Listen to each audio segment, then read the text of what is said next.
Mon Dieu, mon Dieu, mon Dieu. Pourquoi nous ne pouvons pas nous aimer les uns les autres?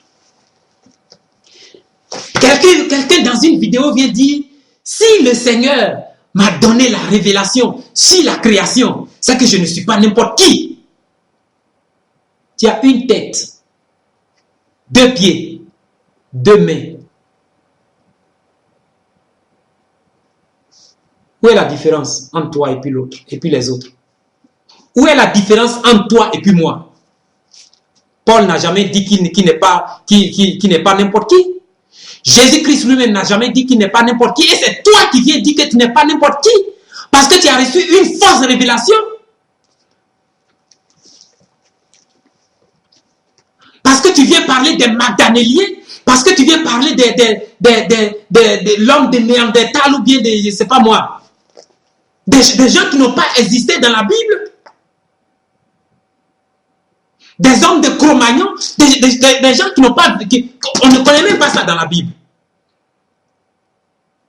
Tu dis Adam et Ève ne sont pas les premiers hommes. Il y a une différence entre l'homme formé et l'homme créé.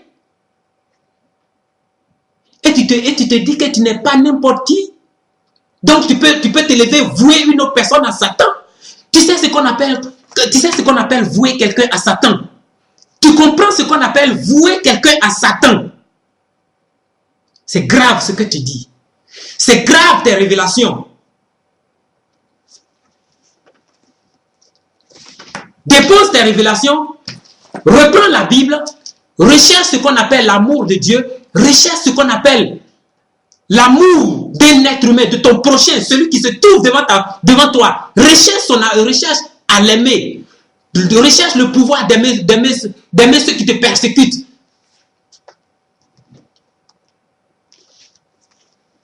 Quand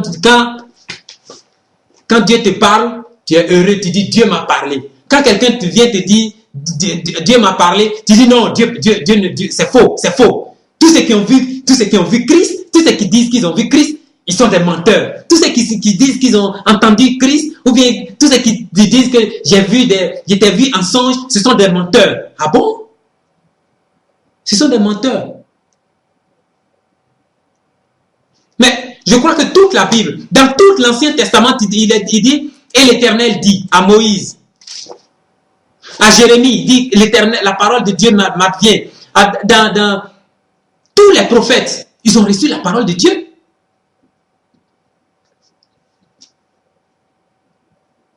La Bible dit que le temps, dans Actes chapitre 3, où Pierre explique ce qui a été écrit dans Osée, c'est arrivé, ça se produit. Vos fils, vos enfants auront des visions, des prophéties, tout et tout ça. Alors Dieu nous parle. Dieu parle aux êtres humains. Dieu n'est pas une statue, muette, sourde. Dieu entend les prières, il entend les prières. Il parle, il a une bouche qui parle. Et ceux qui ont le Saint-Esprit, je dis bien le Saint-Esprit, parce que de nos jours, il y a tellement d'esprits qui parlent qu'on ne sait plus. Mais moi, je dis le Saint-Esprit, celui que Jésus-Christ nous a promis, celui qui est venu lors de la Pentecôte, celui qui est descendu, et celui que Dieu nous donne lorsque on se repent sincèrement devant sa face. Celui-là, il parle. Et je vous assure, il y a des choses qu'il nous dit dans le secret, mais il nous dit de ne pas venir exposer les frères sur le net. Mais au contraire, de plier les genoux pour prier pour ceux-là.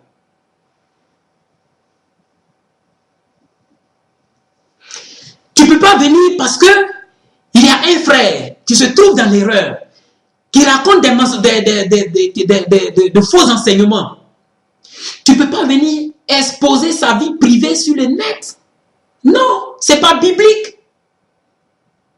Si Dieu t'a dit que cet homme, il est un magicien, ou bien il est un sorcier, ou bien il est qui que ce soit, je ne sais pas moi. Mais tu ne peux pas venir l'expliquer. Il faut venir sur le net exposer des choses qu'on peut vérifier avec ça. Parce qu'on ne sait pas quel est l'esprit qui t'a parlé. Tu peux attaquer le frère sur sa parole, sur la prédication, s'il a dit des mensonges. Tu peux peux corriger cela. Mais tu dis que c'est un mystique. Tu dis que oui, il est allé en Afrique, il a fait ceci, tout. Est-ce qu'on peut vérifier? Je ne suis pas en train de défendre Chora.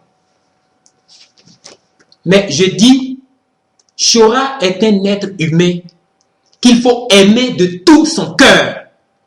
Parce que Chora n'est pas notre ennemi. Il est un frère. Peut-être qu'il n'a pas la révélation propre de Dieu. Il y a plein de choses qu'il dit qui sont vraies. Quand il parle de la sanctification, quand il parle de l'amour que nous devons avoir pour Dieu, pour les frères.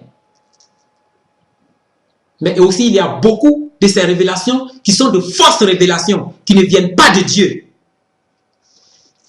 Il y a aussi son comportement dans son ministère. La pyramide qu'il a construite. Mais ce n'est pas pour cela on va détester Chora. Ce n'est pas pour cela qu'on va marcher sur lui.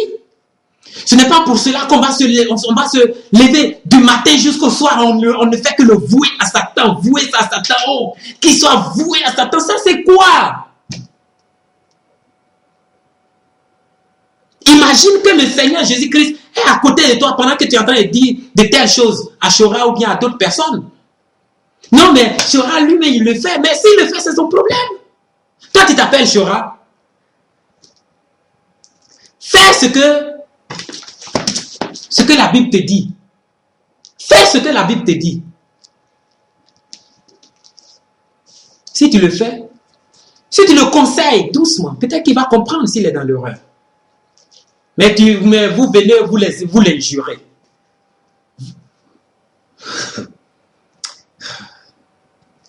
Oh Seigneur, pardonne-nous véritablement. On n'a pas l'amour dans le cœur. Mais frères, vous qui m'écoutez, nous n'avons pas l'amour dans le cœur.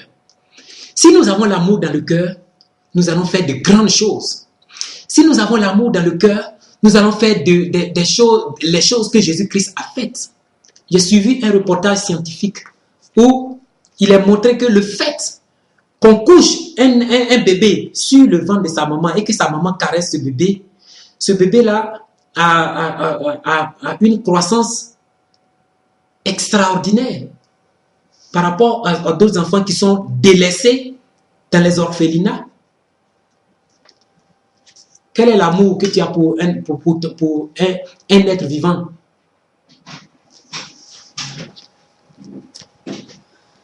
Donc voilà, nous devons nous aimer les uns les autres. Nous devons aimer nos frères, nous devons aimer ceux qui font les prédications, même s'ils sont dans l'erreur. Nous devons les corriger avec amour. Nous devons prier pour eux. Nous devons implorer la face de Dieu pour eux. Nous devons jeûner pour eux. Nous devons les conseiller. On peut faire des vidéos pour corriger ces erreurs, mais nous devons les aimer. Et si nous les aimons, si nous aimons Dieu, nous aimons notre prochain, nous allons faire beaucoup de choses, plus que Jésus-Christ a fait, car lui-même il a dit, si vous croyez en moi, vous ferez ces choses que j'ai fait, et encore plus. Si nous aimons l'être humain, nous allons avoir le courage, la force, le courage de les aider. Nous allons pouvoir jeûner pour eux, nous allons pouvoir donner même de notre argent, et nous allons faire de grandes choses. Que le Seigneur vous bénisse. Soyez bénis et que j'encourage tous les prédicateurs, tous les enseignants, ceux qui font les vidéos, mais seulement je vous donne un conseil, soyez dans la vérité, dans la justice de notre Dieu. Amen.